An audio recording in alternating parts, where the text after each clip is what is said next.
ঘুরতে ঘুরতে ঘুরে এলাম আজকে রংপুরের ফুসফুস খ্যাত মিঠাপুকুর ইকো পার্কে। যখন গেলাম ইকো পার্কে, কিছুক্ষণের মধ্যেই আমি ঢুকে যাব আমার সহকর্মী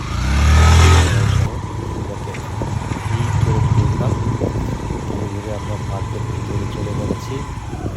কি একটা অবস্থা!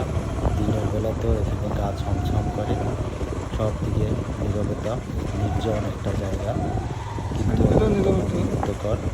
সময় পেলে এখানে ছুটে যাবেন, মন ভালো হয়ে যাবে। মিঠাপুকুর ফুসফুস খ্যাত ইকো পার্ক। এখানে একটি খুব বড় জায়গা না হলেও অত্যন্ত সুন্দর, সবুজে পাহাড়ে সবুজে ঘেরা একটি জায়গা। এখানে আছে হরেক রকমের গাছ। বর্ষাকালে ঝিনাঝোপের সমাহার হয়, এ বিষয়ে আপনারা সতর্ক থাকবেন। আমরা কিছুক্ষণের মধ্যে পৌঁছে যাব ইকো পার্কের একদম শেষ প্রান্তে।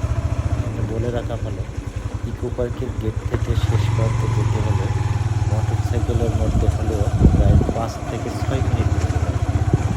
তাহলে আমরা খুব ছোটও নয়, এটি একটি মাঝারি আকারের ইকো পার্ক। ওরা রংপুরে, বিশেষ করে রংপুরে যারা আছে তারা সময় দিয়ে জায়গাটা একটা বিভিন্ন জায়গা সেগুলো ঘুরে আসতে সবাইকে দেখার শুভেচ্ছা জানাই। আমরা এখন যাচ্ছি একদম ইকো পার্কের শেষ প্রান্তে।